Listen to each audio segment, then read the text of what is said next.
All right, so I know it's been a while since I've posted on this channel.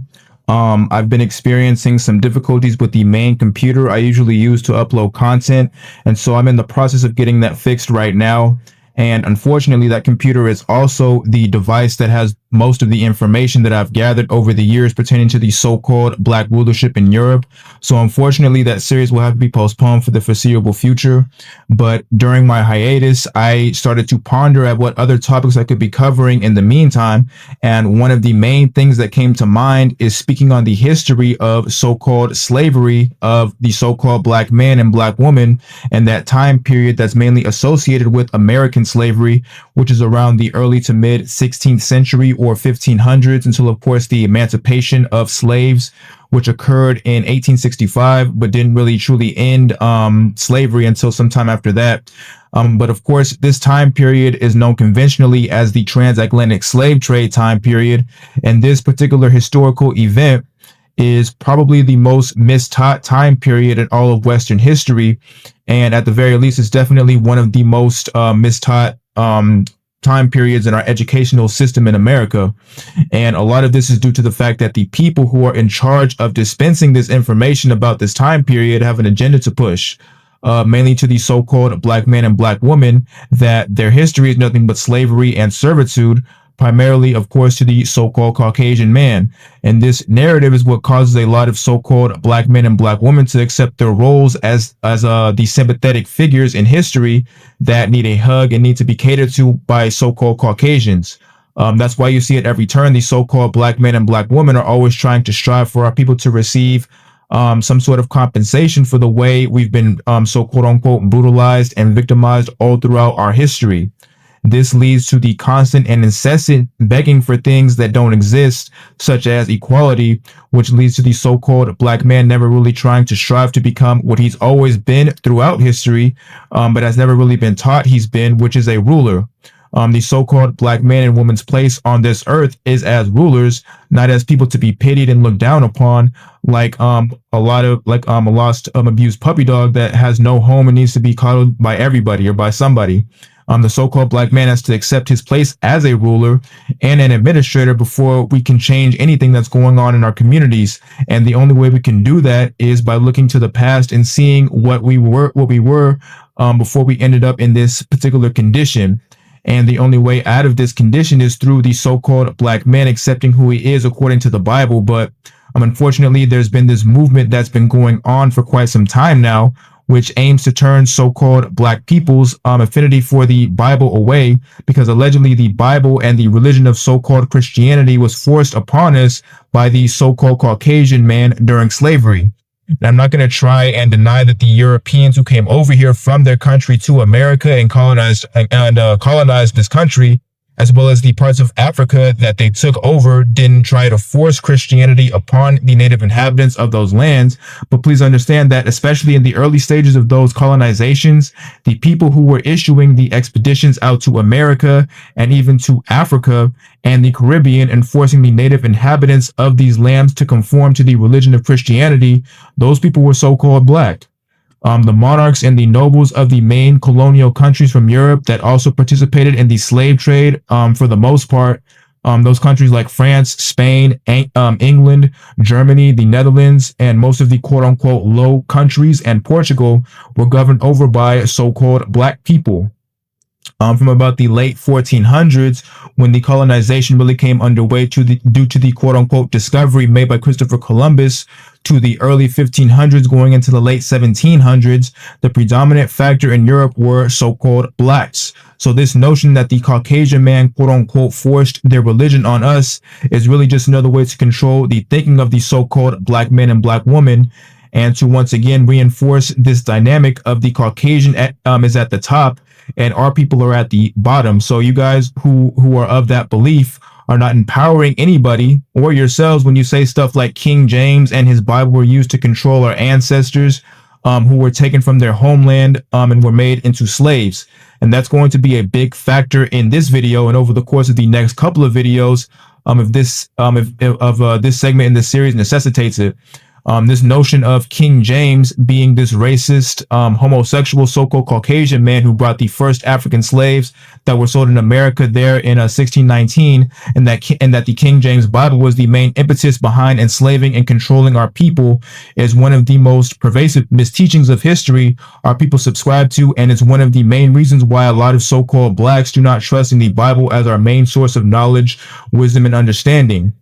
Because at the end of the day, King James was a so-called black man. I don't care how many people scoff at that notion or roll their eyes, because they've heard this narrative before from so-called black extremist groups like the Hebrew Israelites or from other quote-unquote Afrocentric platforms. But by the end of this video, it will be made clear that not only King James, but the vast majority of the nobility and population in general of Europe during this time period was so-called black. So let's go about looking at first and foremost the country that started it all, as it pertains to the slave trade, the transatlantic slave trade. I already stated in my last video that Portugal was the European nation that started what we know today as the quote-unquote transatlantic slave trade. The Portuguese started to make their way into Africa around 1441, and at first they were enslaving primarily North Africans, but then shortly afterwards they started to move into the west coast of Africa and began to take more and more slaves from this region. A royal Portuguese chronicler at the time estimated that at 1441 to 1448, approximately 900 African slaves were brought to Portugal. Towards the late 1400s, going into the mid 1500s, is when slavery within Portugal would really start to become more and more normalized, especially in major Portuguese cities like Lisbon, where a lot of African slaves were brought. Here in this city of Lisbon is where some of the earliest slave auctions occurred, particularly within central Lisbon. And then towards the mid 1500s, going into the late 1500s, is where most scholars issued the official kickoff of the transatlantic slave trade. And ironically enough, this was around the same time when rulers like Philip II of Spain ruled over Portugal. Philip II was king over Portugal, Spain, England, and Ireland by way of his marriage to Mary I, who was the daughter of King Henry VIII. And Philip II was also the Duke of Burgundy. And he was a heavy contributor to the slave trade at the time, presiding over two of the major slave trading countries in Europe, which were Spain and Portugal. And he was also involved in the slave trade of Muslim Moriscos, as he called them, towards the late 1500s, after he had defeated the Morisco rebellions, or rebels, at the Abu Hares Mountains, who had been in rebellion against Philip II and his regime for about 3 years, from 1569 to 1572. But he was a major player in the slave trade at the time. And yes, for those who are wondering, he was in fact a so-called black man. And again, I know a lot of the people or a lot of the information I'm going to present may be uncomfortable for so-called black people to hear and conceive that a so-called black man would subjugate and oppress, to say the very least, other so-called black people. But please understand that back then, skin color was not what people identified with in terms of a certain group of people being one and the same with another group of people like it is today. Guys like Philip II and other European monarchs at the time most likely did not have any affinity with the people who they were enslaving from the west coast of Africa, and would have looked at them as an entirely different group of people from them. Even though today he would be identified with, and other European monarchs who would be identified along the slaves he was trading from the west coast of Africa as being quote unquote black, which was a designation that started in America and has persisted down to today. But we'll get into that later on in this series. But let's just go about proving that Philip II of Spain was in fact a so-called black man, as I'm claiming he was. So now here is a coin depiction of Philip II of Spain and Portugal. And from this coin, we can clearly see that Philip is depicted here with a flat nose and protruding thick lips. This is clearly a so-called black man right here. And then here is a medallion that shows the image of Philip II on the front, and he's shown having woolly curly hair. And this was a very common occurrence to see Philip II be depicted with this type of hair. Oftentimes in depictions like this, which is a bust of Philip II, he is shown to have very woolly looking hair. And then you can also see the thick lips as well. And then here's also a side view image of the bust that I just showed that I'll leave up here for a little bit. Okay, and then here is an engraving of Philip II, showing him to have had that same tightly curled hair again. And then also the thick lips as well can be seen. And then here is an engraving, another engraving of Philip II showing him to have thick lips and a flat nose. And now there is another engraving though that is very similar to this one that I believe is a modern creation, because when you compare it to this one, Philip looks very different, to say the very least. The features are very obviously different from the original engraving I showed, where it's clear that Philip II was portrayed as a so-called black man. So now those are a few images of Philip II that prove him to have been a so-called black man. But then here is one last image of him, which is by far my favorite one to use, because we get to see that we get to see his actual skin color. This is without a doubt a man of color. And if you just take a look at all the images I showed previous to this one and understand that this is the skin color he actually had, it becomes more obvious that those images did in fact portray him as a so-called man of color or a so-called black man. That's just for the people out there who say that those did not show him as such in their opinion. So, but we see this to be true for Philip II. But then when we look down the line, at the next two kings on this list, which by the way, this is the kings list of the Incas, which was created after they were colonized. The Incas were colonized by the conquistadors sent by Philip II's father, Charles V, who was the emperor of the Holy Roman Empire, who we can see here being portrayed. And he was also a so-called black man as well, according to this king's list.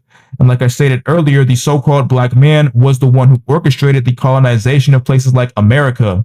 Okay, so all these stories that you hear people tell about how the evil Europeans who came over from Spain or Portugal and later England and France and subjugated the natives of America, and they also took their lands and forced them to adhere to Christianity.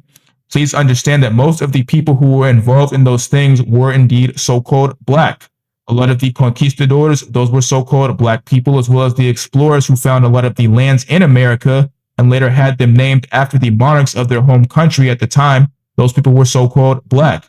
So again, the black man and black woman, we're not sympathetic figures in history at all whatsoever, as a lot of you who are viewing this video should be figuring out and coming to grips with. But back to this image right here, this shows Philip II of Spain and Portugal as a so-called black man. But when we move down the line and take a look at his successors, who were Felipe III or Philip III and Felipe IV or Philip IV of Spain and Portugal, these men were the successors to Philip II's monarchy in Spain, but also to Portugal, which is the main country we're focusing on right now. So we won't get into any of the other monarchs on this list at this moment, because after Philip III and Philip IV's reigns over Portugal and Spain, their monarchy was cut off from the rulership of Portugal, but they still ruled over Spain. But a new family rose to power within Portugal and was eventually able to gain a hold of the throne in Portugal. This family was known as the House of Braganza. And all throughout the mid to late 1600s, going into the 1800s, the House of Braganza would be the ruling faction in Portugal. The first ever Braganzian ruler of Portugal was John IV of Portugal, and his father was a man by the name of Teodoso II, Duke of Braganza.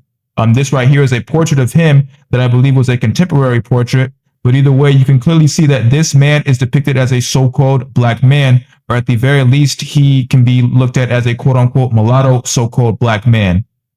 He kind of favors Klay Thompson in the face a little bit, the NBA player Klay Thompson. But you can see the afro-like hair and even some of the dark spots on the top of his head that whoever painted over it to make him look lighter as well. But this was a so-called black man right here. And so was the entire House of Braganza all the way up to the 1800s. All the way up to the 1800s we're about to see. But of course, this channel is about showing and proving things to be true. So let's take a deeper dive into the appearance of the noble figures that sprang forth from the House of Braganza. So first, let's get a depiction or a description of Peter II of Portugal, who was the son of John IV and successor to his throne. And this is coming from a contemporary or eyewitness account from an English envoy that saw Peter II of Portugal in person. This book in and of itself is a compilation of royal letters and manuscripts that have been saved in the archives of the library in Great Britain. So this is a more than accurate and authentic source for what we're about to read. So now let's go about seeing how the King of Portugal, in and around the time when the Portuguese were the most heavy contributors to slaves being sold in America. But when I say America, I'm not necessarily talking about the United States of America or Northern America, but South America is what I'm referring to. And this will be something that I touch on later on in the series. But what a lot of people don't know is that there were far more, and I'm talking about going into the multi millions of more slaves that were being sold and brought to regions within South America than in North America. And that's important to understand because there is this prevailing narrative that likes to hone in on the African slaves that were brought to North America. And this narrative paints a picture that the transatlantic slave trade was mainly based out in Northern America. I mean, just think about the various books and forms of media, like movies or television shows about the topic of slavery. Pretty much every last one of those forms of media narrative revolve around how slavery was in Northern America. And that is how you know that there is definitely a concerted attempt to keep the so-called black man and woman in a certain frame of mind about our history. Because again, the slave trade was far more, and I mean 1,000,000 to 1 times more active and common and common in South America and even places like the Caribbean than in North America. So how come there isn't as much of an emphasis on those regions as there is in Northern America? But again, we'll revisit that later on in the series. But the last thing I'll say before I get into this description of King Peter II of Portugal is that, again, the Portuguese were heavy contributors to the slave trade within South America, which, as I've stated, was the most active region of the world as it pertained to receiving slaves. And part of the reason for this was because that country, or the country that originated the transatlantic slave trade, Portugal, pretty much ruled the country of Brazil and even other areas within South America since the 1500s, or starting from the 1500s. So the Portuguese were actively dealing with were actively dealing slaves in and out of Portugal and the other places in South America they ruled over, mainly Brazil. And this started largely once the House of Braganza, the royal house Peter II was a part of, came into power. And their influence over South America will persist well into the 1800s. But now let's get into this description real quick here of Peter II of Portugal. And this description was given by a man by the name of James Jennifer, who was an English explorer and captain of an English ship known as the Saudides, if I'm not mistaken. But he took a voyage from London to the city of Lisbon in Portugal, I believe during the late 1600s, and documented in his journal what he saw and observed while he was in this city of Portugal. So these are actual journal notes from this man who lived during the reign of Peter II of Portugal and likely saw him in person. So let's read what he has to say about the King of Portugal at this time. So he, James Jennifer, then describes the fortifications, mercantile commodities, and the country. He says, the King Don Pedro Pereira, third son of King John, who was King John IV, born the 26th of April, 1648, is of a very black complexion, tall, well set, strong, having that power with his hands that he can force a horseshoe asunder. All right, so very, very interesting, right? This man, this eyewitness account to the appearance of Peter II of Portugal states that he was of a very black complexion. Now, for the ones out there who like to state that complexion meant hair or eye color or some other physical trait of a person back during this time period, we can compare how Peter II of Portugal was described to the descriptions given of African slaves from the transatlantic slave trade time period, who were either runaways or just African slaves as a whole in general. We can look at descriptions like this, which reads, on the 30th of September, 1773, slave owner John Austin Finney advertised in the Virginia Gazette for 2 runaway slaves, a wench named Amy of a very black complexion, right? So same as Peter II of Portugal's, right? Her complexion. And then here's another one. John, an African born, is about 28 years old, middle-sized, stout, fat, and of a very black complexion. So an African-born slave during the slave trade time period had the same complexion as the King of Portugal, right? So the same country that originated the slave trade, that can't be right? So, but let's look at one last quote from a Swedish biologist and physician by the name of Carl Linnaeus, who was one of the early historians that attempted to categorize the races of the world based on their physical characteristics. This of course, including the peoples of, as he referred to as Negroes. who he described as, according to this excerpt, as having black complexions, frizzled hair, and flat features. So we see here that this man, who, by the way, he lived in and around the same time Peter II of Portugal was ruling. So he says that a Negro, or a so-called black man, was characterized by having a black complexion. Again, the same type of complexion Peter II of Portugal was described as having by an eyewitness account. Now, back to the question I asked just a minute ago, why was the King of Portugal, again, the main European country responsible for the biggest, most dramatic time period, at least allegedly, of so-called black people in America's history, described as having the same exact skin color as a so-called black person?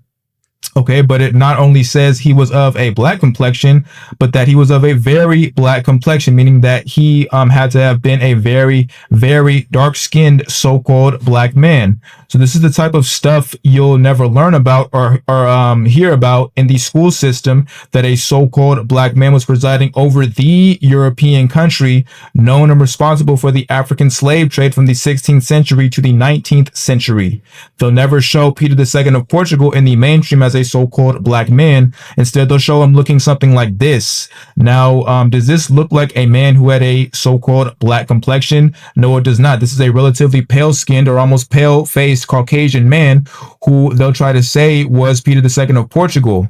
And this will more than likely be the picture you'll see in your textbooks or in a documentary if he's mentioned pertaining to slavery in European countries like Portugal. So are you guys starting to see the deception I've been referring to so far in this series? Once again, the so-called black men and black women are the most lied to group of people in the world as it pertains to things like history and stuff like this. Description right here is why. They don't want the so-called black man to know he ruled Europe, even when allegedly all of us were being taken from our native land in Africa and being brought over to Europe or America or the Caribbean and sold as slaves. They don't want you to know that because they don't want you to know that particular fact, because it would give too much of a sense of empowerment to have knowledge about there being a so-called black rulership in Europe all throughout the Middle Ages. And even during the timeline, they tell so-called blacks living in America that their ancestors were all enslaved peoples to the oppressive so-called Caucasian man.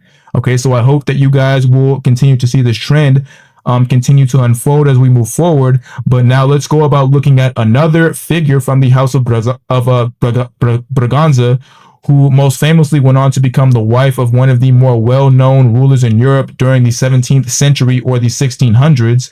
He'll be somebody that we'll go over probably later in this video to get a better understanding of what the nobility looked like in another major slaveholding country in Europe during this time, which was England. But this particular Braganzian I'm referring to is Catherine of Braganza, who was the Queen of England by way of her marriage to Charles II, who again we'll take a look at later on. But Catherine of Braganza was the daughter of John IV of Portugal, just like Peter II of Portugal was, which would make her the sister, of course, of Peter II.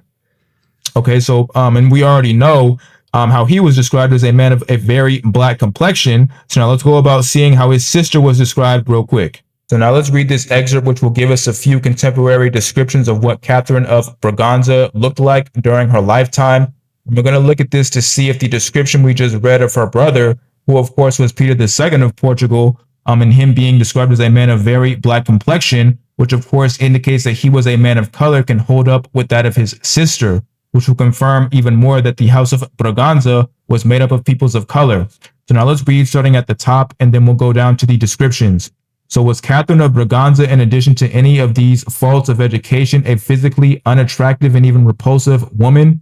If one believes that what was said by the courtly historians of the court, she was. Okay, so this right here is referencing how Catherine was described by people who were contemporary or near contemporaries of the court of Charles II of England, and how they perceived Catherine of Braganza to be a very unattractive woman, which most gather is why Charles II did not have any children by her and instead opted to have a bevy of mistresses, instead each one being the mother of each of Charles II's children. So Charles II, he had no legitimate children at all whatsoever. But this right here shows that Catherine of Braganza is who is being described. So now let's read a few of these descriptions. This first one being a contemporary description by one of the noblemen at the time, who was the Lord Dartmouth. So let's read what he has to say about Catherine of Braganza. So she, Catherine, was very short and broad, of a swarthy complexion. So now I've gone over this term swarthy before numerous times on this channel, so I'm not going to go too deep into its meaning at the moment. But for those of you who have been watching this channel and even do your own research, you'll know that swarthy meant someone who was anywhere from a brown or dark brown skin complexion to even just straight up quote unquote black or very, very dark skinned in complexion. So swarthy is a term that referred to a person of color. But again, I'm not going to go too deep into that right now. But I will later on in this series when the term pops up again, because it will. But anyway, let's go down and read another description of Catherine coming from a 19th century French historian who wrote about the court of Charles II. And he has this to say about Catherine of Braganza. So a swarthy dwarf of 24, who till she arrived in England had never in her life spoken to a man, even during the voyage. So again, we see that Catherine of Braganza was referred to as a woman of swarthy complexion, which again meant anywhere from a brown to a dark brown or just straight up so-called black complexion. All right. And we can confirm this by looking at the last bit of this sentence from the same historian describing Catherine, who states that she was of a squat figure and a brown complexion. So again, swarthy meant a brown complexion. And this also confirms that she was, in fact, a woman of color, just like her brother, Peter II of Portugal. So we see here that the royal house of Braganza was composed of peoples of color, at least from what I've presented thus far. And we can even look down the line and see more apparent examples of this in order to confirm this to be the truth. When we move past Peter II of Portugal, we go to his son, who was John V of Portugal, who reigned over the Portuguese for almost 50 years from 1706 to 1750. And during this time, the slave trade from Portugal to the Americas was starting to increase more and more, particularly in Brazil, which is something to remember for later on. But in the succession of Portuguese rulers after Peter II, there came, of course, John V. And then after John V came Peter III, who had a moderate reign over Portugal that lasted for only about 9 years. But then he had a son who was known to history as John VI of Portugal. And he was not just the king of the Portuguese, but he became the first ever king over Brazil. This came about in the direct aftermath of his essentially forced flee from his home country due to pressure he was facing from Napoleon Bonaparte and the French. And Napoleon's relationship with John VI, that will be important to keep in mind once we read the contemporary description that was given of John VI by one of the ensemble noblewomen that traveled with Napoleon and his crew. But anyway, John VI faced pressure from France after he had secretly sided with the British and sought their protection from Napoleon, who was trying to get Portugal to submit and become part of his empire, which was rapidly growing by the year in Europe. But after John VI decided to go along with the British and side with them, he fled from Portugal and from Napoleon's army, which had arrived in Portugal, 7,000 men strong in October 1807. All the way, he fled all the way to Brazil. And then Brazil became the home of John VI and the royal family of Portugal for the foreseeable future. And in 1816, John VI declared himself the official king of Brazil and held that title until 1822, which was the year he decided to declare his son Pedro the first emperor of Brazil. And during this time, again, Brazil was one of the main, if not the main hubs for African slaves to be sold to.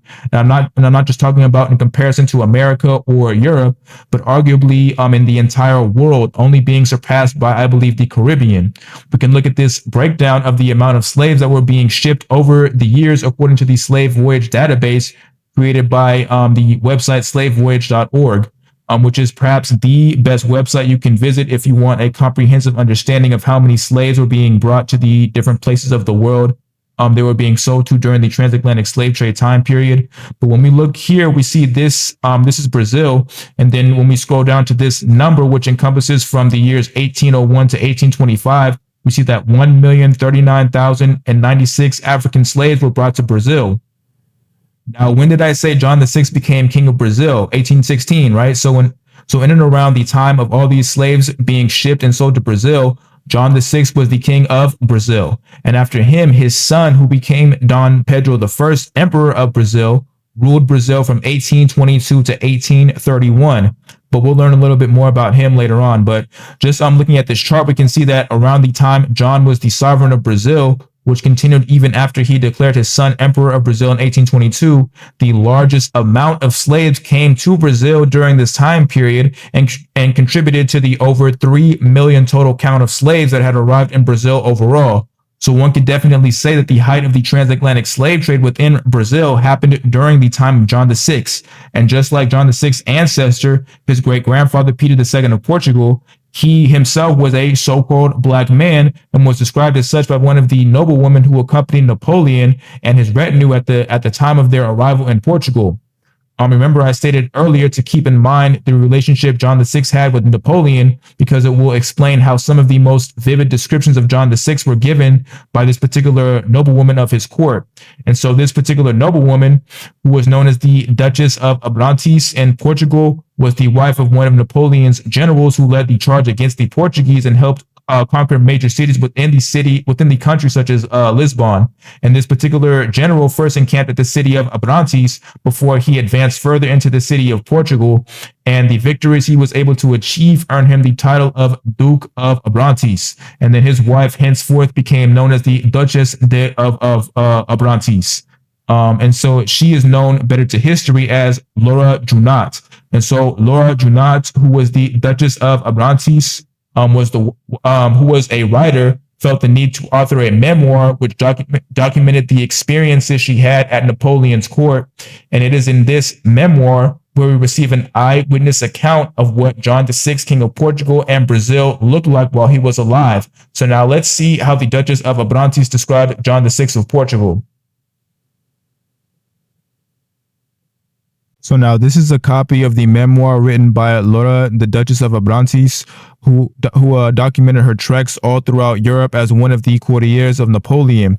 And so, as I said in this memoir, the Duchess gives a very vivid description of John VI of Portugal, the man who ruled both Portugal and Brazil, two of the main hubs of slavery from both Europe and America. In the case of Brazil, it was second only to the Caribbean out of all the countries in the world that participated in the transatlantic slave trade.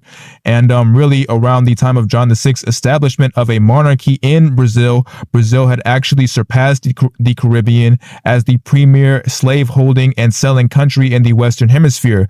So Brazil technically at this time was the hotbed for African slaves being sold in the world. So because of this fact, John VI's description, which again was given by an eyewitness account, may come as a shock to a lot of you who are viewing this video and still have a certain viewpoint of this time period in regards to what so-called black people were going through. But nonetheless, we have to face the facts in order for us to fully grasp who our people are in history and who we've always been in history, which isn't slaves and servants to be pitied. But let's go about reading this description of John VI of Portugal. So I had not seen the Prince of Brazil, therefore I could not laugh as I afterwards did when I beheld his corpulent figure, clumsy legs, and enormous head, muffled in a hussar uniform. His Negro hair, which by the way was in perfect keeping with his thick lips, African nose, and swarthy color, was well powdered and pomatumed and tied in a thick queue. So I really don't really need to break down any of what was said in this description, because it's pretty obvious from reading it that John VI was without a doubt a so-called black man. And so now it should make more sense just for you guys out there who are still in doubt of the descriptions I read earlier of John VI's great-grandfather Peter II as to why he was described as having a very black complexion. And why another ancestor of John VI, Catherine of Braganza, was described herself as being a woman of swarthy color, which we can now confirm from John VI's description meant a person of color or a so-called black person. A person of dark brown to even so-called black complexion is what that term swarthy meant, as I keep telling you guys on this channel. So John VI, like his entire familial line or his lineage from the House of Braganza, was in fact a so-called black man. There should be no doubt anymore. But if you need a visual of what the real John VI of Portugal looked like, since this image right here absolutely positively could not have been an accurate depiction of John VI, here is one right here. As we can see, John VI, as he was depicted in this, I believe it's a newspaper article from the 1800s, is portrayed as a so-called black man with the same negroid features that were described by Laura of Abrantes. The thick lips, you can see it, the flat nose, and then his hair. It looks a little bit bit wavy, and this could possibly be because he was as the writing says, in the top left by his face, a mulatto.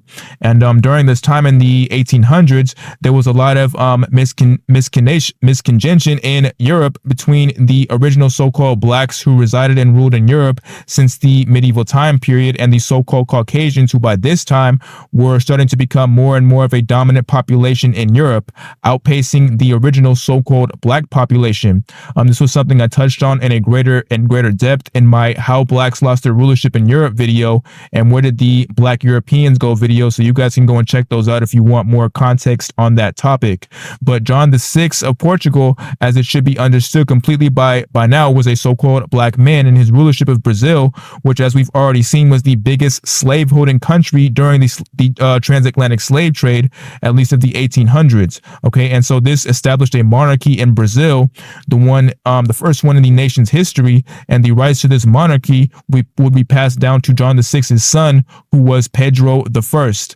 Pedro I inherited John VI's swarthy or dark complexion, which is why he himself was described as having this type of complexion by a contemporary eyewitness account by the name of Sir James Edward Alexander, a Scottish traveler who visited Brazil and said that Pedro I was 6 feet high and strongly made and has a dark complexion, black hair, and an aquiline nose. So from this description, we can glean that Pedro I was in fact a man of color, just like his father.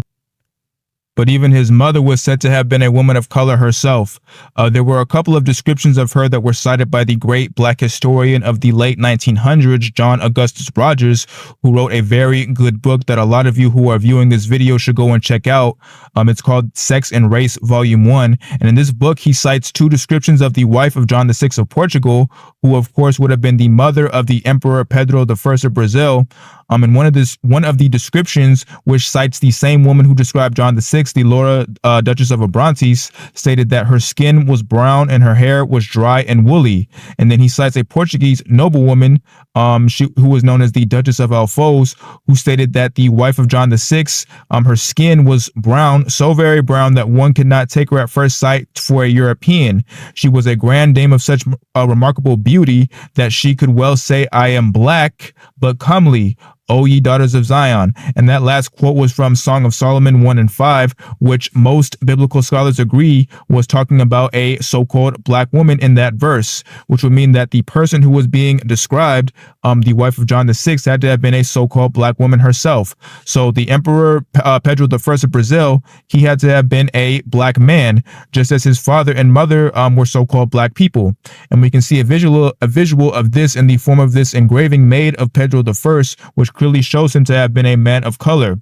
So just to summarize the information that's been given so far, the country of Brazil, the country that started the transatlantic slave trade, was ruled by so-called blacks pretty much all throughout the transatlantic slave trade timeline, from Philip II, who ruled both Spain and Portugal, Spain being another major player in the transatlantic slave trade, but we'll get into that later. But he ruled Portugal as well, and as we already saw, he was a man of color. His descendants that came after him were persons of color as well. The successors of the rulership in Portugal after Philip's short-lived dynasty in that country, the members from the House of Braganza, were also so-called black, and they presided over the transatlantic slave trade in both Portugal and also South America, mainly the country of Brazil, and did so from the late 1500s well into the 1800s under John VI and his son Dom Pedro I. So as I stated, you brothers and sisters who are watching this video should start to understand the nuance that existed during this time period in regards to the role that so-called blacks played. Once again, if it's not understood by now, let me reiterate, not all so-called blacks during this time were being brutalized and victimized by the evil white man who took them away from their country in West Africa and transported them to America or the Caribbean. As I stated, or as a matter of fact, it is far more feasible to state that so-called blacks were the ones that initiated the capturing of African slaves from Africa and transported them to the various parts of the world that they went to. I understand that that statement might rub a lot of people the wrong way, some of which may be subscribers to my channel or longtime listeners. But at the end of the day, our people have to face what really actually is, and that is the reality of what was happening during this time period and what was happening. So hopefully, this information I'm bringing forth will become more and more normalized in the minds of a lot of you brothers, instead of it being a shock or disbelief in the things that I am saying. But with that, we can now go about moving on to another aspect of the transatlantic slave trade that still gets talked about to this day whenever the topic of slavery, particularly in Northern America, comes up. And in my personal opinion, this particular rule of thought that gets propagated amongst so-called blacks a lot of the time by so-called black men and women themselves, that the book known as the King James Bible, and really just the Bible in general, were the main impetus behind the Europeans feeling compelled to enslave our people for over 400 years. This belief has led a lot of so-called blacks being of the understanding that the Bible does not apply to us because it was allegedly forced upon us by the so-called Caucasian, so it therefore has no endearment with or for so-called black people, and has caused a lot of us to be separated from the true source of knowledge, wisdom, and understanding the so-called black men and black women of the Western Hemisphere in particular should be adhering to. This is the main reason why we have so many problems within our communities, such as not having a culture, which leads to us not being able to govern over ourselves, which leads to the chaos that we've seen ensue for the better part of 50 plus years in our community.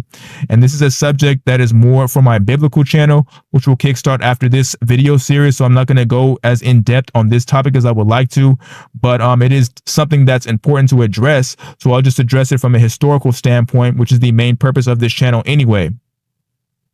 What a lot of the brothers and sisters who try to champion this idea that the Bible, particularly the King James Bible, since that was the most popular translation of the scriptures heading more towards the 17 and 1800s, it wasn't very popular during the time of King James's reign or even afterwards, until like I said, close to the 1700s. What a lot of you who try to demonize the King James Bible, the belief system that goes along with the scriptures, and even the man King James himself have to understand is that, for number one, King James was not a so-called Caucasian man. So this argument that King James was this racist white man that loved slavery so much, since the first slaves that were sent to America from Europe were sent there by King James to his colony of Jamestown, Virginia, and that he changed the Bible to make it seem like the text condoned enslavement of blacks from Africa, that is false. King James was a so-called black man, and I'm sure that's something a lot of people have probably heard before or have seen videos on before pertaining to what the real appearance of King James was. But he was in fact a man of color, and I'll go about proving that real quick right now by looking at a couple of sources that documented what King James looked like during his lifetime. So before I show the depictions I'm going to show, I just want you guys to take a look at this portrait right here that allegedly depicts King James, the King of England, Scotland, and Ireland. I'm going to show a couple of these, but this portrait right here is probably the most common one you'll see of King James in conventional media. Here he is portrayed as a so-called Caucasian man with pale skin. That's easy enough to see, right? All right, so now here's another portrait that allegedly depicts King James, and again we see that he is portrayed here as a fair-skinned or pale Caucasian, easy enough to see. And then here is one last alleged portrait of King James, and this will be the main portrait I'm going to compare with the real portrait of King James. But we see here that he is enthroned and has a red robe on, and just like the last portrayals I showed of him, he is depicted as a pale-skinned Caucasian man, but you can see a kind of undertone of redness in his face as well. This is what most people today will refer to as having a ruddy complexion, which is exactly the type of complexion King James was described as having while he was alive, as we're about to see. But King James being said to have had a ruddy complexion should match up with what this portrait displays, right? This is what a ruddy complexion is supposed to have looked like. So this is an accurate depiction of what King James would have looked like while he was alive, is what most people who don't know that the definition of words were different during King James's time period than our modern day definitions would say. Okay, so during King James's time, the term ruddy was a word that was actually very interchangeable with the word brown. And this was because ruddy and brown essentially meant the same thing. with ruddy being more of a red-brown type of color than just straight up brown. But still, ruddy and brown were used interchangeably with one another because they meant pretty much the same thing. And this was something that was understood prior to relatively recent times, where most linguists will have people think that ruddy was always meant to be a term that meant a fair-skinned, primarily Caucasian person with a reddish tint to their face. Kind of like what is shown here in this image of King James, who we can see he has a fair complexion and then the reddish tint in his cheeks or in his face. So according to most modern day scholars and linguists who attempt to dissect and define words from as far back as antiquity and even going into the Middle Ages and beyond, this would be a ruddy complexion. But according to the understanding of linguists from King James's time period and before, as well as just how people use the word ruddy in general in their daily lives, a ruddy complexion would actually look something more like this. This right here is what King James VI and the First actually would have looked like while he was alive. You can see here that this is clearly a man of color with a sort of reddish brown skin complexion. This is how ruddy would have been defined during King James's time period. And one way we can confirm this to be true is by taking a look at how translators who translated the biblical terms of King James's era rendered the word ruddy to mean. And this is fitting, seeing as though the translation of the Bible is what King James has been primarily known for the last several hundred years. So let's take a look at some of these translations to confirm that that was what was understood when someone was called ruddy during the time period of King James's reign in the British Isles, and that they were and that person, a person who was ruddy, was of a brown or reddish brown complexion. So now let's first look at the King James Version's rendition of what this term ruddy meant. And how we're going to do this is by looking at a verse I've shown on this channel before, which describes the physical appearance of the biblical King David. So now this is going to be 1 Samuel chapter 16 and 12 that we're going to read out of. And just one last thing before I read, this is the earliest version of the King James translation of the Bible. It was commissioned by King James himself to be translated by a group of over 50 Catholic and Protestant biblical scholars in and around 1604 and was ultimately completed in 1611. So this version of the King James Bible is what is known as the King James 1611 version. Okay, so but remember that date because we're going to compare this translation to others that were written in and around the same time as this particular King James translation or this particular King James version. So now let's read. And he sent and brought him in. Now he was ruddy and with all of a beautiful countenance and goodly to look to. And the Lord said, Arise, anoint him, for this is he. All right, so we see here that this states that King David's appearance was ruddy, which is how the King James 1611 version translator chose to render the Hebrew word for David's description and for his complexion. And even in, I believe it's First Samuel 17 and 42, it states that David was of a ruddy complexion as well. So we have the early King James's version's rendering of ruddy, and we can take a look at another example of a biblical translation that was made in and around the same time as the King James 1611 version was created. And this was probably the most read rendition of the Bible, at least by Protestants, before the creation and popularity of the King James Bible caught on within Europe. And this version was known as the Geneva Bible. And the Geneva Bible was completed in and around 1560. So that's, of course, some decades before the completion of the King James 1611 version.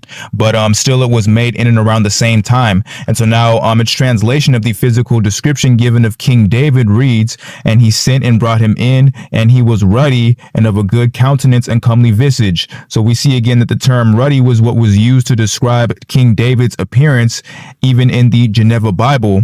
And so I just wanted to establish that ruddy in certain translations of the Bible during King James's time period was used to denote a certain type of skin tone, and the skin tone ruddy was meant to imply a brown color or a brown skin color in other biblical texts at the time, and brown was used interchangeably with ruddy because essentially it meant the same exact thing. All right, so when we look at other biblical translations of the Bible around the same time, like the Tyndale Bible, which was a translation that was completed around 1522, and we read the same verse from 1 Samuel 16 and 12, it states that David was brown instead of ruddy. This is because, again, ruddy was interchangeable with brown since they both essentially meant the same exact thing.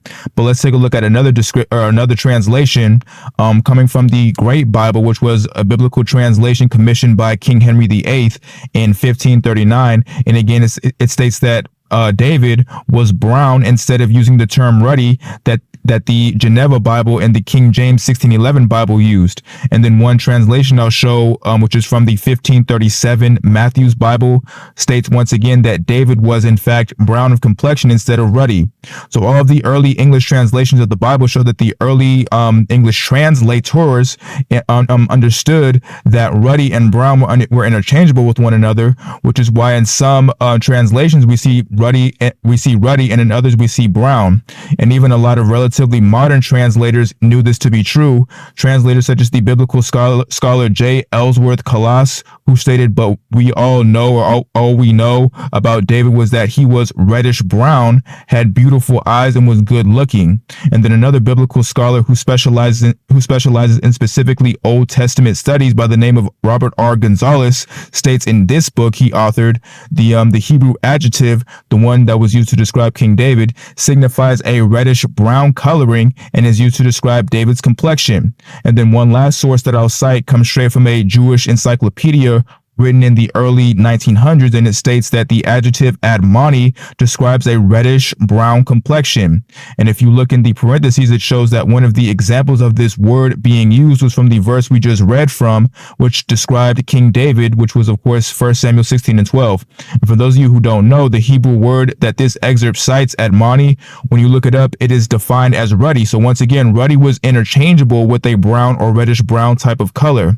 So now bringing this back to King James, King James was described by near contemporary accounts of his life, since there weren't many scholars who actually lived while he was alive to give a description of his physical appearance in much detail, but he was described as a man of ruddy complexion. And one description in particular that comes to mind was given by an English lawyer who actually was alive during King James's reign, even though he was just like very young. But this particular individual compared the appearance of King James to a biblical figure who was very close to our previous example, King David. And this biblical figure that I'm referring to is the son of King David, who was of course King Solomon. And once again, this particular Englishman, who was a historian as well by the name of John Rushworth, compared the appearance of King James to that of King Solomon. So now let's just take a look and see how he did this. Okay, so this book was written by the English historian John Rushworth, that I already mentioned. And again, this man actually did live during King James's time on the throne, but he was just a very young boy by the time King James had died in 1625. I believe this man was born in 1612, so by the time King James died, he had to have been either 12 or 13 years of age, which is a perfectly capable age to be aware of things that are going on around you, of course. So, but this man can actually be looked at as somewhat contemporary to King James, which makes this description even more valid. But let's just read what this description has to state from this book that he authored and see how he makes the comparison of King James to the biblical King Solomon. So now let's read. So the Bishop of Lincoln, then Lord Keeper, in his sermon at King James's funeral, makes this parallel between him and King Solomon. So now this man is actually citing an account that was given of a bishop who eulogized King James at his funeral. So this can be seen as an actual contemporary account, actually, of what King James looked like. But now let's go down to the next paragraph and see how this bishop compared both King James and King Solomon. So they were both the sons of their mothers, or the only sons of their mothers, of complexion white and ruddy. Now we see here that the term ruddy is given, but I know some people will notice the term white there as well, and will assume that term infers that King James was a so-called pale-skinned Caucasian man. But what we have to understand is that the way white is being used here from this quote comes directly from how it was used to describe King Solomon in the verse where he was described as being quote-unquote white and ruddy. This verse I'm referring to is Song of Solomon 5 and 10. And when we look at this scripture, it states, "My beloved is white and ruddy," referring, of course, to King Solomon. Now, the original Hebrew term that was used to refer to white, or to render white in this verse, is the Hebrew word spelled Tsakh. I'm not sure how to pronounce it, but when we just do a brief little inspection into what this term means by using a Hebrew/Greek concordance, this one right here, the Blue Letter Bible Concordance, which is my favorite personal one to use. But when we look at the definition for white, we can see that there is no indication of fair or pale skin here. Under the heading of the KJV translation count, it states white, clear, plainly dry. And then under the next heading, it says dazzling, glowing, clear, bright. And then under the Strong's definition, it reads dazzling, i.e. sunny, bright, figuratively or not literally, evident, clear, dry, plainly, and then white. And then lastly, under the Hebrew Chaldee lexicon, it states that white meant bright, white, sunny, serene, clear, etc. So again, there is no indication here that white was simply white was meant to imply somebody who was fair-skinned. If anything, like it's stated in the Strong's definition, this term was used as a figurative term to indicate that King Solomon had a very good, or as this definition states, dazzling complexion to be admired. And this same indication would have applied to King James as well, since he was being directly compared to King Solomon. So again, no, King James was not being called white or fair complexioned. So now that we've gotten that out of the way, let's address the term ruddy that was applied to King James in this description. And we can do this by using the same method of understanding of what this term ruddy meant according to the text that we did for the term white. So the original term that was used to describe King Solomon as ruddy in this verse was the word Adam, spelled Adom, which is similar to the word that was used to describe Solomon's father in 1 Samuel 16 and 12, which was Admoni, because they both essentially meant the same thing. They both mean ruddy. And we should already know how ruddy was defined before the definition was changed, right? But let's just take a look at how ruddy was defined in this specific verse real quick. So again, we'll go back to the Blue Letter Bible website to see how this term Adam was defined. Under the KJV translation count, we can see that Adam is defined as red and ruddy. All right, so again, we see the occurrence of ruddy being used there. But then when we scroll down to the next column, it gives us some examples of what this color would look like by listing off some examples of animals, cloths, water, and even people. It states that red, ruddy, of man, horse, heifer, garment, water, or lentillus, which is like a sort of pottage or soup, I believe lentillus is. But let's just take a look at some of these examples that the Blue Letter Bible gives us of what this term Adam or ruddy would look like color wise. I've already used one of these examples before in my past videos, which is the red or ruddy heifer, and it's something that I've shown before. But for those of you who have not seen those videos, you should already know, or those of you who have seen those videos, you should already know where I'm going and what I'm about to talk about. But here's an example of what a red or ruddy heifer would look like. See how this animal is not just straight up red, but it is primarily really brown in color with some red undertones. And then here is yet another picture of a ruddy heifer. And again, we can see that this is mostly a brown colored animal and not red or primarily red in color, or even light colored with red undertones to its fur. And then here is one last depiction I'll show of a ruddy heifer. And again, this animal is primarily brown in color. So are you guys starting to understand why ruddy and brown were used interchangeably with one another before the definition of ruddy was changed or effectively changed by modern linguists? This is what a so-called ruddy complexion meant while King James was alive. But let's take a look at a few other examples that this definition of the Hebrew term for ruddy gives us right here. And so it states another example is a horse, i.e. a ruddy horse. And this right here is what a ruddy horse looks like. And again, we can see that the color of this animal is not red. This horse is clearly brown with reddish undertones. And then here's another picture of a red or ruddy horse. And again, the primary color of this animal is brown and not red. So now let's look at one last example that was listed, which was the red lentillus. And here is a picture of a red lentillus. And again, the color that is presented here is a brownish red color, but it primarily is a brown color. So it should be pretty clear by now that this term used to describe King Solomon, and then by association King James, the term ruddy was describing a brown color. So going back to this portrait I presented of King James, the portrait that I stated was the more accurate portrait that depicted what King James would have looked like during his lifetime. When we compare this to the examples given of what ruddy meant during his time period and how it was understood to be defined to this portrait, I think it's safe to say that this is without a doubt the real portrait of King James VI and the First, making him, as I asserted at the beginning of this segment in the video, a man of color or a so-called black man. Which would mean that this image right here and the others like it that you're more likely to see being presented in the mainstream cannot be what King James looked like at all.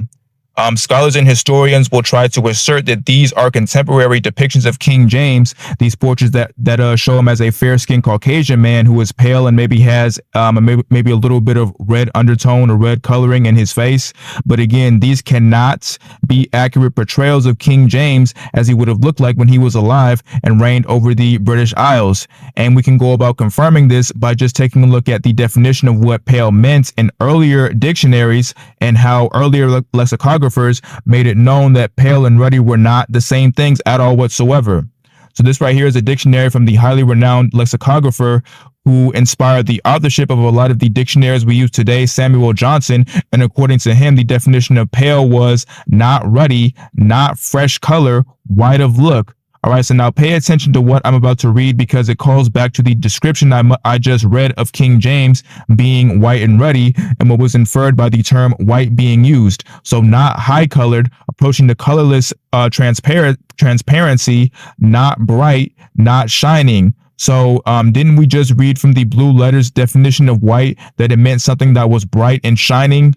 Well, this definition for pale states that pale did not mean those things, but it did in fact mean white, which just goes to show that the white this definition is referring to is not at all the same as what was being described from the earlier definition of white that I read that was describing King James. So we can be assured of that by now. But back to the top of this definition again, we see that pale and ruddy are not the same. So how could King James have been this pale, pasty-faced Caucasian man as he was portrayed in this alleged contemporary portrait of him?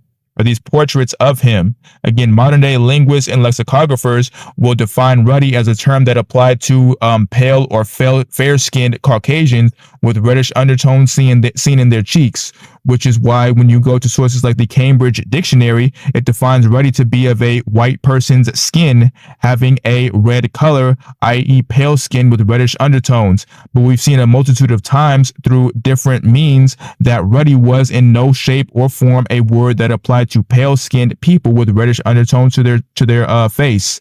And we can look at another dictionary definition or other dictionary definitions that tell us before the word ruddy was changed that it had nothing to do with being pale.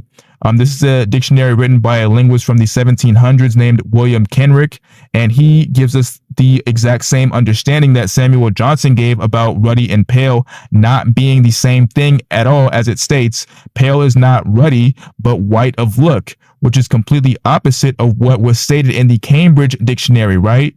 Didn't that dictionary state that a ruddy complexion was a white person's skin color? Right? That's odd, isn't it? But here's another dictionary from the 1700s that gives us the same understanding that ruddy and pale, or a so-called Caucasian man's complexion, was not the same thing. So again, this portrait and others like it cannot be depicting King James VI / the First. This is a made-up depiction of him based on fantasy. This is what King James would have looked like right here, this portrayal right here that shows him to have been a man of color. All right, so going back to what brought this examination of King James about, which was these narratives that a lot of our people like to indulge in about King James and him being this racist slave-owning Caucasian man who had the first slaves in Northern America shipped out there in 1619. 19. Once again, the so-called black man presided over much of the transatlantic slave trade of Western Africans. And when I say the so-called black man, I am talking about a lot of you brothers who reside in America and in Europe. A lot of brothers' ancestry goes back to the nobility of Europe when it was being ruled over by so-called blacks. And even if you are not a descendant of the nobility of Europe, a lot of the clans, families, and groups from Europe from the medieval time period all the way on down to the late 1700s, some as late as the 1800s, are the ancestors of a lot of you brothers and sisters who reside in America. And yes, a lot of your last names are your real last names and not the surnames of slave masters that just force their familial epithet on your ancestors. But we'll go over that information as this series goes on. But just to add a little bit more extra commentary on King James, which will lead me into my next topic of discussion, that being the understanding that most of the European countries who were major players in the buying and selling of African slaves during the transatlantic slave trade, their nobility and population overall were mainly comprised of so-called black people all the way up until the mid to late 1700s. There were 5 major players in Europe that helped to push forth the transatlantic slave trade. And these 5 countries were Portugal, the United Kingdom, or mainly England, France, the Netherlands, and Spain. All of these countries throughout the transatlantic slave trade time period were ruled over by so-called blacks from the very top to the petty nobility of each respective country. I've already gone over Portugal to a degree, even though I'll revisit it later on. But since we're already on the country of England, let's take a look at some of their most notable nobility figures from the 1600s all the way on down to the 1800s and see that probably the second most European country involved in the slave trade behind Portugal was indeed ruled over by so-called blacks. All right, so now let's first go about taking a look at one of the descendants of King James VI and I, who went on to rule England from about 1660 to 1685 under what was known as an absolutist monarchy. And this particular king is known as Charles II, or was known as Charles II of England, Scotland, and Ireland. And him ruling under an absolutist monarchy basically meant that he had unabashed power over the various realms that he presided over. And with him being the inheritor of this kingdom from his father, who was Charles I, who was the son of King James VI/I, with him being the inheritors of these realms, we should know that he ruled over, of course, England, Scotland, and Ireland. But he ruled over the United Kingdom of the British Isles for some time and would have taken after his grandfather in the selling and trading of slaves from the western coast of Africa, which contributed to the United Kingdom's reputation as a major player in the transatlantic slave trade. So now let's read some descriptions of him to see what I'm talking about as it pertains to this man being a man of color during his lifetime. So this first description is, as always, a contemporary one, which was given of Charles II by an Italian diplomat by the name of Lorenzo Magalotti, who saw King Charles II in person and would have been able to give a more than accurate, and reliable description of his physical appearance. So now let's read what he had to say about the appearance of Charles II. So the King of England would be ugly if he were a private gentleman, but because he is the king, he manages to pass as a well-made man. Nevertheless, he has a very fine figure and is free and attractive in his person and in all his motions. His complexion is swarthy, tending towards black. His hair is black. His sideburns and eyebrows are very black. So we can see here that this man who saw King Charles II in person describes his complexion as swarthy, but tending towards being straight up black. So this should be pretty self-explanatory in regards to the type of complexion Charles II had. But let's just read another contemporary description of Charles II. But before we read this, I just want you guys to pay attention to the fact that Charles II's complexion is clearly separate from any other aspect of his physical appearance that was described, like his hair or his eye color or even his eyebrow color. And I just want to make that clear because there are so many people in the comments who, of course, are critics and detractors who will try to state that Charles II was only described as having a so-called black complexion because of his hair color or his eye color. But once again, we can see clearly here that Charles Charles II's complexion is made separate from those other physical traits. But anyway, let's go about reading a letter that was written in the mayor of the British Isle of Sandwich's archives. And in this letter, the person who wrote it is trying to let the mayor of Sandwich know that there was a person who was trying to impersonate the then Prince Charles II of Wales before he became the king, that had arrived on the Isle of Sandwich. This impersonator had arrived on the Isle of Sandwich. And in this letter, a couple of things we'll see will be made clear, which is, for number one, being that Charles II was definitely not a so-called Caucasian man, as we'll see the complete and total difference with which he is described in comparison to the imposter that tried to pose as him. But also we're going to see that Charles II, being stated to have had a black complexion, did not mean he was a Caucasian man with a slight tan, which is what caused him to be called black. But let's read what this has to say real quick here and see what I'm talking about. And again, this was a letter that was sent while Charles II was alive and was the Prince of Wales. So it is also a contemporary account, just like the first one that I just read. But let's just take a look at what this says. So the committee of both houses to the mayor and Gerrards of Sandwich, we have this day received your letter brought to us by James Thurburn and by his relation concerning the person who calls himself the Prince of Wales. Amongst others, it appears that his hair is rather flaxen than brown, and his complexion fair, though somewhat tanned, whereas the prince himself is of a black complexion and very black hair. We are fully satisfied that he is only an impostor, and doth now appear of purpose to raise tumults and insurrections in that county of Kent. So you see the difference right there. The imposter who was trying to pose as Charles II was said to have had a fair complexion that was tanned, which they were able to distinguish was different from Charles II's complexion, which was all the way just straight up and down black, according to the people who wrote this letter. So no, a black complexion did not mean someone who was Caucasian with a slight tan to their skin.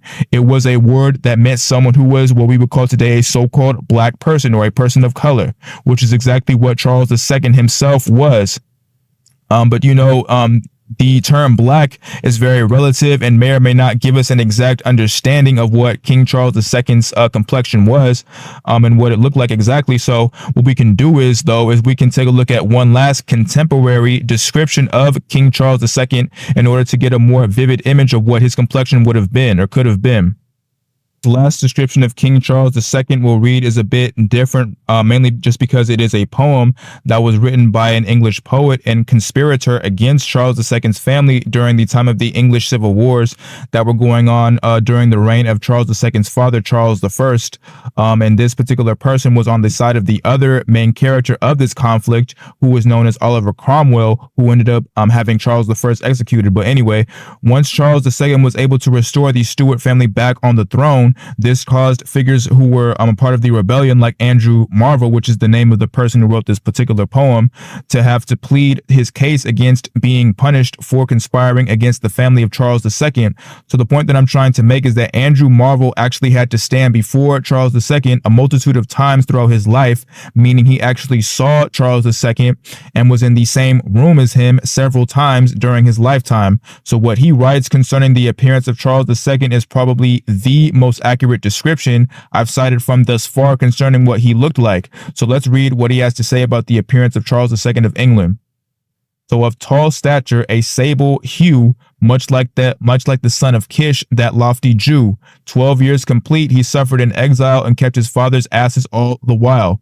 So the operative term here that we need to look at is the term sable, and the best definition I could find of what this color term means is from the Cambridge Dictionary, which defines sable as a dark brown or black color.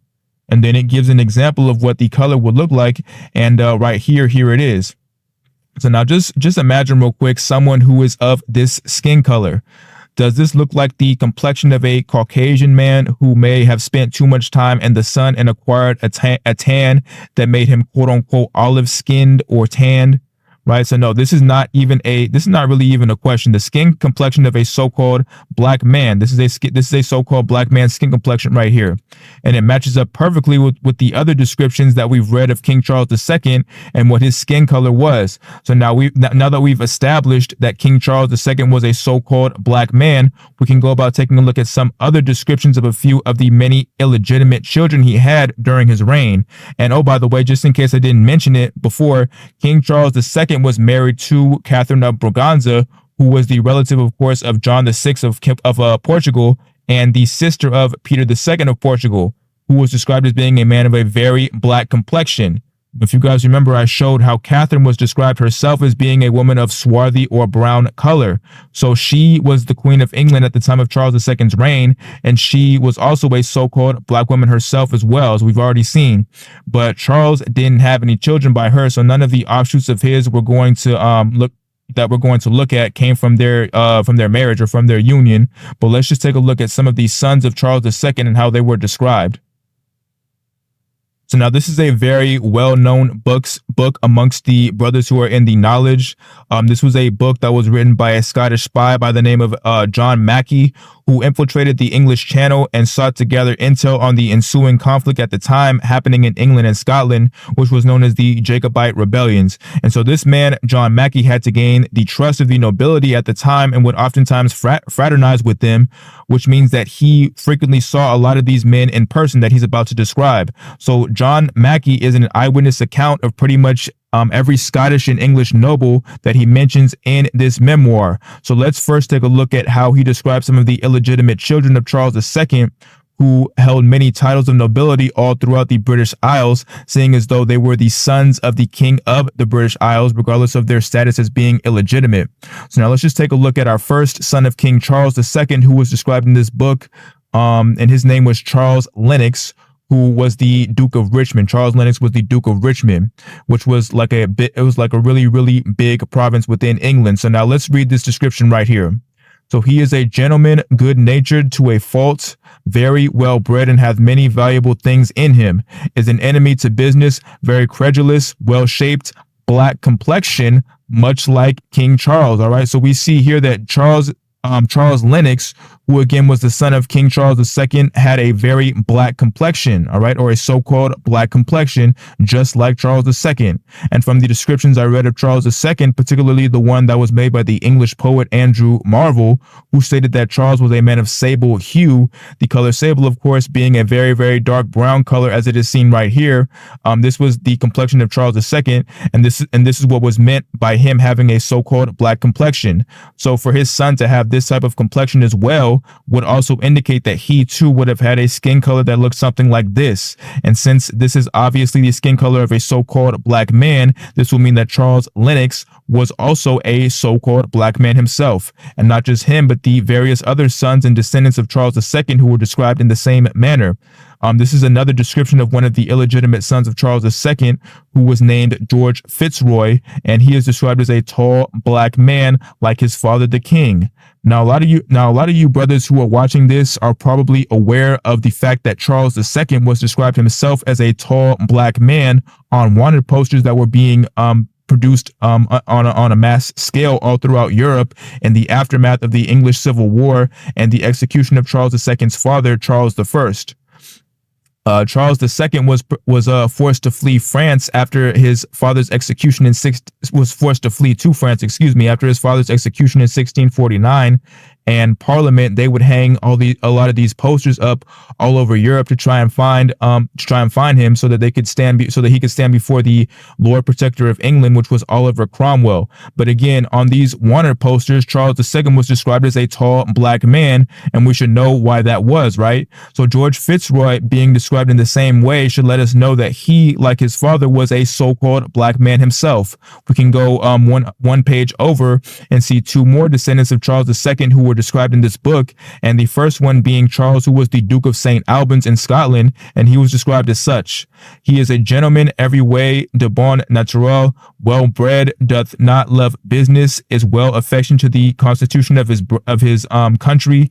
He is of a black complexion, not so tall as the Duke of Northumberland, yet very like King Charles. So we see another son of King Charles's who was described as a tall black man, just like King Charles II was. And lastly, we'll look at the person right underneath Charles, the Duke of St. Albans, who was actually a grandson of Charles II by way of the aforementioned George Fitzroy, and he was described as a tall black man as well. So we see that the children and the descendants of King Charles II were so-called black just like him, which should be obvious, understanding that since he was a so-called black man, Charles II was, his children also had to be of the same constitution. But I really just wanted to show those descriptions so that I can lean into the very last portion of this video, that being going over just how ubiquitous the black nobility was in places like England, which was again the second most involved European country in the slave trade of West African slaves all over the Americas as well as in the Caribbean. I just wanted to reinforce to you, brothers and sisters, that once again, the so-called black man and black woman were not just victims of slavery during this time period that we're told all Negroes were in slavery and were being brutalized to the so-called Caucasian man for 400 years. As a matter of fact, I'll go as far as to say that more than half of what will constitute as the so-called black population in America are not the descendants of West African slaves, and it may be even more than that when we factor in the indigenous blacks of the Americas, which will be another topic for another day. But due to the lies that are told about conventional history, most people, not even just so-called blacks, but most people in general, are inclined to believe that the so-called black men and black women of America are only the descendants of West African slaves and are supposed to be looked at as a sympathetic group of people to feel sorry for and to feel pity for as well. Of that narrative is what causes so-called black people to have a mindset that caters towards trying to seek out the sympathy from the so-called Caucasian, as well as trying to get them to apologize for what they allegedly did to us for over 400 years, by way of pressuring them to give away things like reparations or treating us in a deferential way to act as a recompense for what they allegedly did to us. But all of these things are what stop the so-called black man and woman from understanding things on a higher level in regards to what true history is and how it can help so-called blacks have a better understanding of who we've been in history and how we can go about trying to attain the level of prestige and rulership we once had, but always trying to seek out pity and looking at yourself as something to feel sorry for is not what is going to benefit so-called blacks in the long run.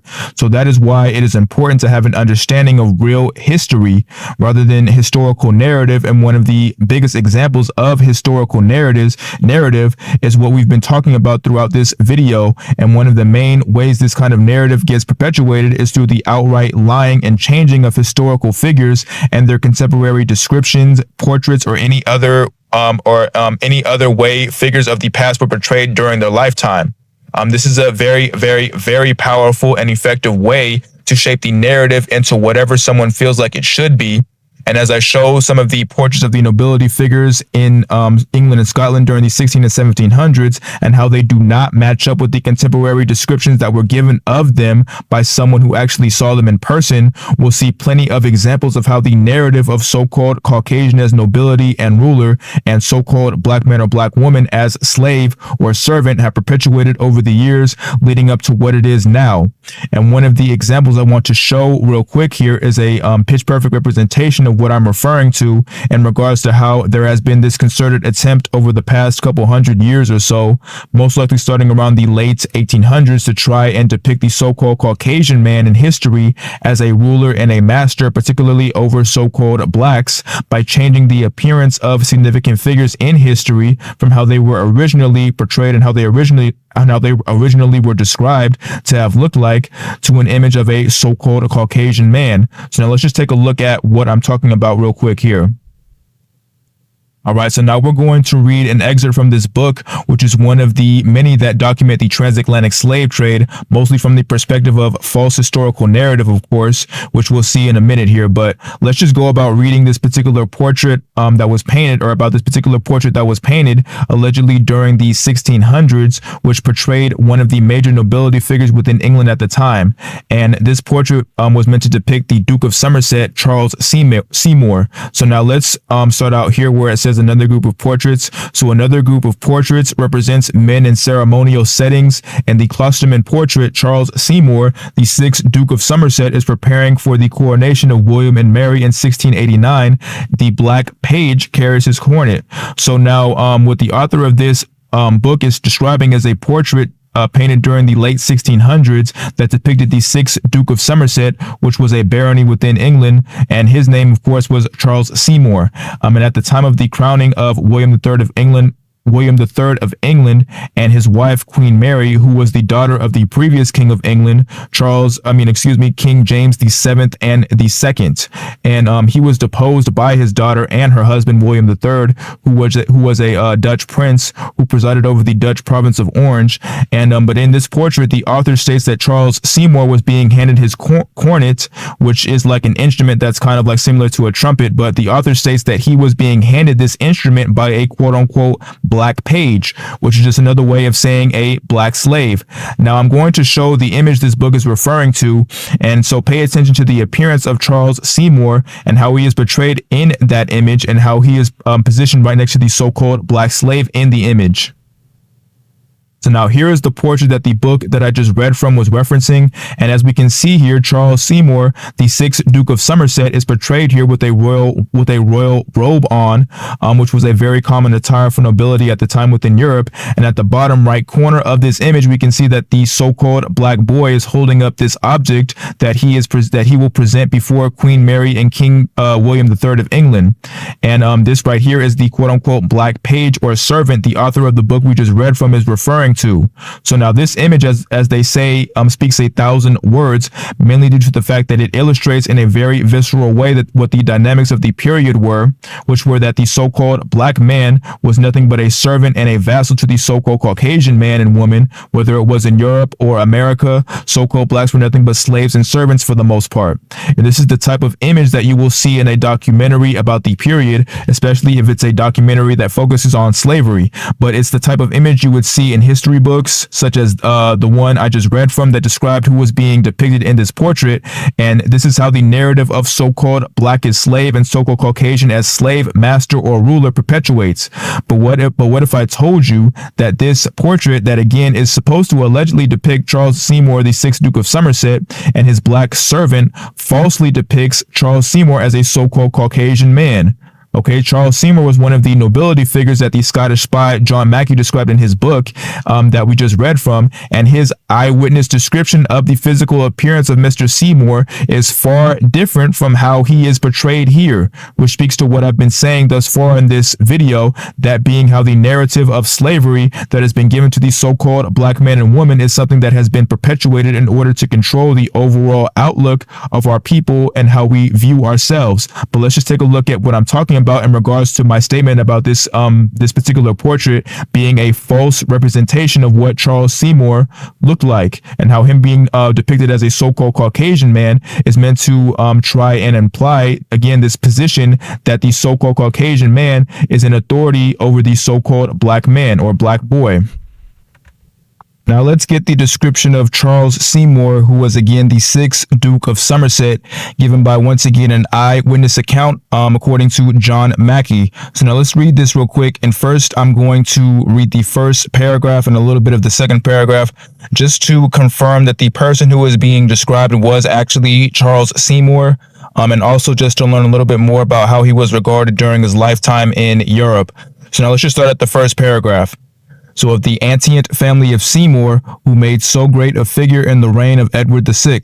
And what this is referring to is how the Seymour family, through one of the wives of King Henry VIII, who was an ancestor of Charles Seymour. Her name was Jane Seymour. She was able to produce Henry's firstborn heir, who actually succeeded him after his death. And his name was Edward VI. All right. So, but the Seymour family, as John Mackie stated at the very beginning, was a family that had a long-standing history within England as part of the nobility and ruled over many different provinces within the region. So this was the type of family Charles Seymour came from. But anyway, reading on, it says, the Duke in the reign of Charles II had the garter and married the heiress of of Percy of Northumberland, which much increased his estate. But he made no considerable figure till the reign of King James, which is talking about King James the seventh. And then we'll stop right there. But what John Mackey said was true in regards to him for number one, receiving the Garter in the reign of Charles II. Charles II's reign ended at his death in 1685, and Charles received the Garter. Charles Seymour received the Garter or knighthood of the Garter in 1684, 1 year before he died. So there's that. And John Mackey also mentions that Charles was married to a woman who was the heiress of the land of the landmass of Northumberland in England, which was true. Charles Seymour did in fact marry the Lady Elizabeth Percy, who was the heiress of Northumberland. So I just wanted to make that known so that we can confirm that this is actually describing Charles Seymour, the 6th Duke of Somerset. And the man who was in that portrait I showed with the young so-called black boy as a slave, allegedly, once again, that was Charles Seymour. Remember that. So that now that we've got that out the way, let's see how John Mackey described Charles Seymour. So he is of a middle stature, well-shaped, a very black complexion, a lover of music and poetry. So hold on a minute. Charles Seymour, the same guy who was portrayed in this image right here, showing him receiving an item from a so-called black slave boy he presumably owned or was subservient, or the slave boy was subservient to him at the time. He was described by this eyewitness account in John Mackey as being a man of a very black complexion. And this description is very similar to that of Peter II of Portugal's complexion that I read about earlier. And we already saw how his lineage looked like. Right, his great-great-grandson, John VI of Portugal, was a man described as looking pretty much indistinguishable from a quote-unquote African, according to an eyewitness who saw him in person. So it's obvious that this term, black complexion, is in reference to a person's physical appearance, mainly, of course, their skin color. And if people don't believe if people who don't believe need verifiable proof that this is indeed the case, just refer back to the previous examples I showed when I went over Peter II of Portugal's appearance and the comparisons made between him being described in the exact same way as African slaves, and then compare that to the description that we just read of Charles Seymour. All right, and those words, once again, they were used to describe African slaves as well as Charles Seymour. Okay, and then you can also go and look up the etymology of the term complexion, just for those of you who, again, still are have reservations about what that term complexion means, and see that by the 15th or the 16th century, the term complexion was primarily in reference to somebody's skin color. All right, and if you need another example, look back to Charles II, who was stated to have had a black complexion as well, multiple times all throughout his life, and how the English poet Andrew Marvell was able to illustrate just how dark he was by referring to him as being of a sable hue. All right, that term sable quite literally means black, but in the literal sense of the word, it is more of a dark brown type of color, and that's what that looks like this right here. Okay, so when a person was stated to have had a quote-unquote black complexion or any other type of complexion, whether it was like brown, ruddy, fair, sanguine, those terms are words to describe a person's skin color. Okay, so this means that Charles Seymour had to have been a so-called black man. But that is obviously not how he is shown right here in this portrait. Charles Seymour is portrayed as a pale-skinned Caucasian man who stands before a so-called black slave boy, and that is why it is so important to change the narrative regarding history, particularly when it comes to so-called black people's history. In order to establish a certain sense of pride and even reverence for a group of people, one of the main ways to do so is by telling them where they come from and how great their culture is. And when you have knowledge of your history, where you've been at and what your people have done throughout history, it creates a certain sense of pride, which, leads to having a understanding of why it is important to carry on that legacy into the next generation. But when you do the complete opposite of that, and probably worse, purposefully change the narrative of history to bring one's nation of people up and the others down, you get what we see happen amongst so-called blacks over the years. All right. Again, the so-called black men buying into this belief that you've been a victim and an object of pity all throughout your existence is, for number one, not true, as I'm hoping a lot of you are starting to understand. But also it's not beneficial if we're trying to elevate ourselves in any sort of way. All right, we need to seek out more of a true understanding so that we can go forward knowing who we were supposed to be, which are rulers and dignitaries over our communities, but most importantly, over our households. All right, that's the understanding that needs to come about from the knowledge that we were once in rulership all over the world. Because I'm not even going to lie, I see a lot of brothers with channels like mine that make content like mine pertaining to educating the so-called black man and black woman about where we truly come from and what our actual history is.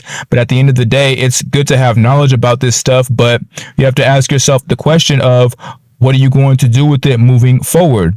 Right? How are you going to take on the mantle of being a ruler instead of a victim that needs to be coddled and felt sorry for at every turn, so-called black man? These are the things that you need to ask yourself and that we need to ask ourselves when we come across knowledge like this. And that mindset is truly what will set so-called black people in the right direction moving forward. But first, the so-called black men and black women have to shirk off the narrative that's given to us, that's given to them about the Caucasian being a ruler over us and us being their vassals or their servants. Again, this right here, what we just saw, is a prime example of how the so-called Caucasian man keeps the narrative going pertaining to who they allegedly were in history and who so-called blacks allegedly were in history. All right. And there are even more examples of this found in the very same book I've been reading from that will expose just how many fake portrayals of nobility figures during the 16 to 1700s exist with the intent of once again pushing this narrative forward that the so-called Caucasian man was in rulership during this period. And before I close this video out, I just want to show some of these examples real quick. All right. So this first description I'm going to read is of another nobleman who held a very prominent position amongst England's nobility during the late 16 into the 1700s. And his description, like the one I just read of Charles, the Duke of Somerset, will also be accompanied by a fabricated portrait of a slave boy standing next to him. All right, this is the portrait right here, which supposedly is supposed to depict the nobleman in question by the name of William Cavendish, who was the first Duke of Devonshire. And in the back of him is a so-called black slave who looks to be clearly brown-skinned or of a brown complexion. Now, William Cavendish is portrayed here as a so-called Caucasian man with a clear, pale complexion. But let's see if that is how the eyewitness account of William Cavendish, the person who we've been reading from, John Mackey, describes him to be. Now, let's read his description. So, he is one of the best beloved gentlemen by the country party in England, a constant opposer of Mr. Howe in the House of Commons, one who makes a great figure in his person, of a brown complexion, taller than middle stature, not 40 years old. Okay, so we see here that Mr. William Cavendish is described by, again, an eyewitness account to what he looked like as a man of brown complexion. Now, if we just take a look back at this portrait that supposedly is supposed to depict William Cavendish and his black page or quote unquote black slave posing in this portrait with him, the slave is once again portrayed with a brown complexion, but for some odd reason, William Cavendish is not. But from his description, we should know that that was the type of skin complexion he had while he was alive, which would mean that this portrait has to be yet another fabrication. Again, this is how the narrative of so-called black man is slave and so-called Caucasian man as master continues to be perpetuated through portraits like this. That power dynamic can still exist and seep its way into society today, in regards to how the outlook of the so-called black man has on himself. But I hope the point will get across to a lot of you brothers that this was not the role of the so-called black man. This was not the role that we were playing, even during the time period they gave us of when we were allegedly all slaves and vassals to the so-called Caucasian man. All right, again, so-called black man, your role was and still is supposed to be as a ruler and a judge on this earth, not as a servant and an object of pity. And again, that will continue to be proven as this series continues on. But now let's just go about looking at the description of another English noble during this time period. All right, so now let's just read the description of the first Earl of Godolphin, who became known by way of inheriting this title, Sidney of Godolphin. So he held various other titles within the Commonwealth of England, such as the Lord High Treasurer, the First Lord of the Treasury. He was also part of the Privy Council in England, which were basically just a group of advisors to the monarch of England at the time. And he was also the governor of the Isles of Scilly in England, which were a group of which were like a small group of islands in Cornwall that were very useful in militaristic strategy.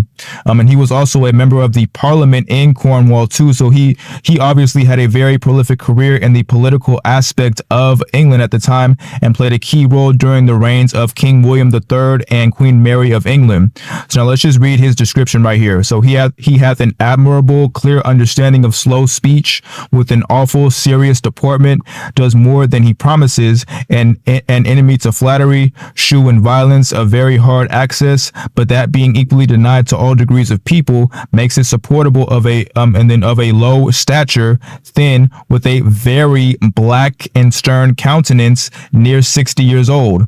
All right, so now we see yet another nobility figure, another so-called black nobility figure in England during this time period, which, by the way, Sidney Godolphin lived from about 1645 to 1712, which was like the last nobleman we just read about, right in the midst of slavery.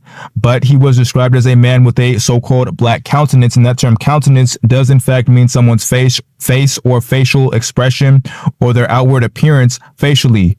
So this is in fact talking about his skin color. So he is another one who was outright stated to have been a so-called black man, but yet again we see the narrative being pushed that this was a pale-faced Caucasian man by way of this fake portrait that was made of him. So we see yet another example of that. But now let's just read another description of another English nobleman as they were described by John Mackey. So this is going to be Sir Lawrence Hyde, who was the first Earl of Rochester and also served as the Chief Minister of Great Britain. He was also the first Lord of the Treasury, Lord President of the Council, Lord Lieutenant of Ireland, etc. So he was another very major nobility figure within England, and he was described as such. So he is of a middle stature, well shaped, of a brown complexion, and about 60 years old. So yet again, we see another nobility figure that was stated to have been of a brown complexion, but yet he is depicted looking like this. All right, there's nothing brown in the complexion of this man in this portrait at all whatsoever.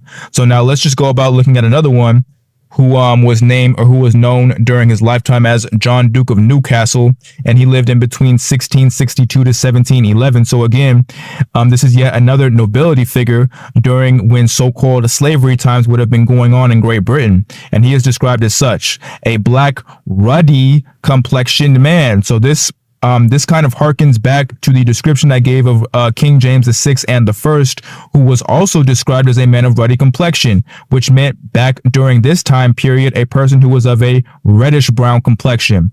So this right here just proves that a person of so-called ruddy complexion was in fact someone who was so-called black. And you know, another example of this was actually a descendant of King James's, who was the last Stuart monarch on the throne before they were deposed by King George and the Hanoverians. Her name was Queen Anne Stuart.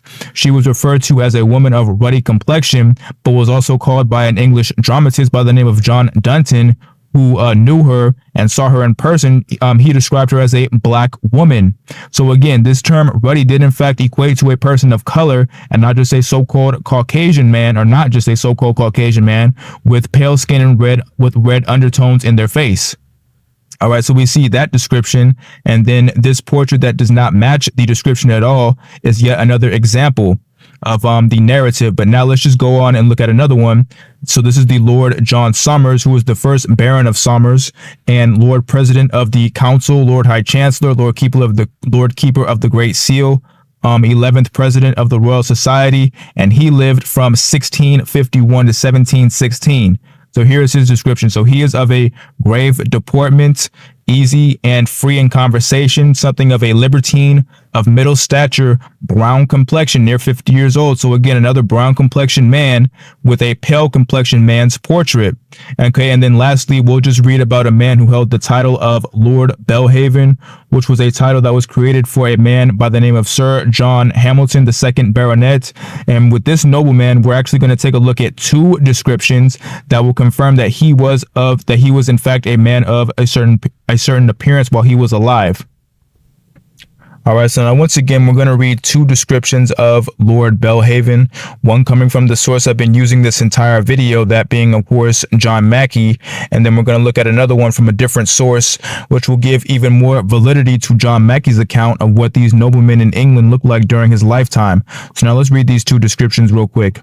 So then uprose Lord Belhaven, a rough, fat, black, noisy man, more like a butcher than a lord, says an unfriendly observer. So this is obviously the description of John Mackey that he gives. So now let's read another description from another book and see what that gives us. So let's read this. So while a friendly hand depicts the peer Lord Belhaven as of a healthy constitution, of a black complexion and graceful manly presence. So that right there confirms that the nobleman of Belhaven was in fact a man of color, or a so-called black man. And the fact that both descriptions match up with each other in regards to his physical appearance should let us know that this man was in fact a so-called black man without a doubt. But again, we see portraits like this that pop up which do not match up with how he was described by contemporaries that saw him in person and actually knew him personally.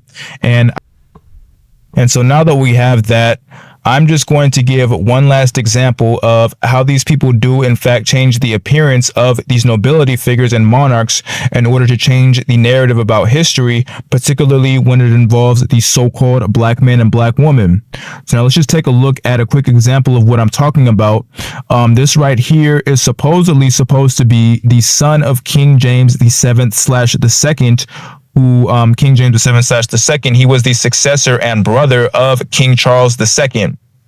This particular person right here was named, or was known as during his lifetime, Prince James Francis Edward Stuart, who never became King James of England, Scotland, and Ireland, because by the time he was old enough to ascend to the throne of England, his family was deposed by King George I of the Hanoverian dynasty, which sparked the conflict known to history as the Jacobite rebellions, which sought to reinstate the Stuarts as the monarchs of England again. Well, this was the guy they wanted to be on the throne as King of England, instead of King George I, this guy right here.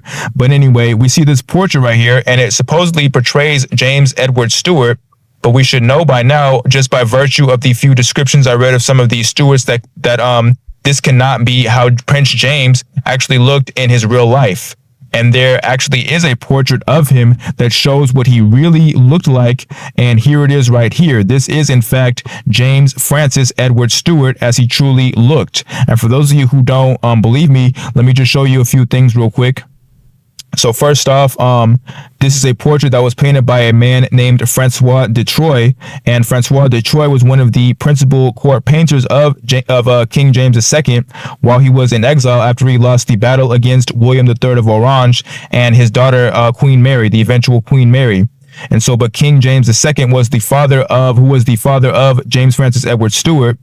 And so if this was the principal painter of James II, and he just so happened to paint this particular portrait, which, by the way, if you look at it in comparison to the first portrait I just showed, the portraits are almost identical, save of course the skin color of both individuals, but the armor of both men that they have on is pretty much the same. Right? The cheetah print cloak they have wrapped around them in each portrait is the same. They both have a red cloth tied around their arms, and they are both standing in the exact same position. So both portraits are clearly supposed to portray the same person, but how do we know which one is correct, you may ask? Well, we can confirm which one is correct by taking a look at a couple contemporary descriptions of Prince James Francis Edward Stuart. Here is one made by a chronicler who lived during James Francis's lifetime, and he states that James was of a light brown complexion. Now, which one of these portraits depicts the person in the portrait as someone with a light brown complexion? It surely isn't this one. This one portrays James Francis as a man with a completely pale colored complexion, which is not how James was described.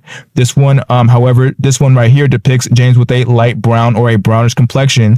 And so that's one check for this portrait and none for the other one. But let's take a look at one more description of James Francis, and this is going to be a sentence from a letter written from a noblewoman at the time to another duke in 1716. And this sentence describes what Prince James looked like at the time. So she says, James was reported to be a tall, lean black man. So now, which portrait depicts someone who could be classified as a so-called black man? It certainly isn't this person. This is clearly a so-called Caucasian man and would not be mistaken for a so-called black man at all. But this portrait right here, when you actually look up the title of it on the internet, and even as it is shown in museums, the title reads Portrait of a Mulatto Aristocrat. That term mulatto is just another word for a so-called black person of mixed parentage, but it still nonetheless means a so-called black person. So this portrait without a doubt depicts a so-called black person or a so-called black man. So that's yet another check for this portrait over the other one. So it should be clear that this portrait actually depicts James Francis Edward Stuart and this one does not. But conventional scholarship and modern historical accounts will have one to believe that this was actually James Francis Edward Stuart and that this one was just, as the title states, a random mulatto aristocrat. Again, though, this is how history is obfuscated in order to push the narrative that the so-called black man, if he was of some sort of prominence, was just there by happenstance, due to most likely being the son of a slave master who had an affair with a slave woman, which is what is implied by a portrait like this having the title that it has of being a mulatto. All right. So-called black men and black women. I hope that by the end of this series, you'll have a better understanding that our people did not just come from so-called slavery and that we have been we have not been perpetual victims all of our existence. The biggest hurdle that the so-called black men and black women face in this society is a low self-image of ourselves, which is mainly due to our disconnection with our real history. And this grave misunderstanding of who we are and what we've been in history is what causes our people to not be able to move forward due to us always wanting to play the sympathy card. But once again, so-called black man, you are not a victim or an object of pity. We're supposed to have the mindset, the so-called black man is supposed to have the mindset of a ruler and a dignitary, just as we once were. And by the end of this series, I hope that that understanding will become even more apparent so that we can move forward being who we're supposed to be.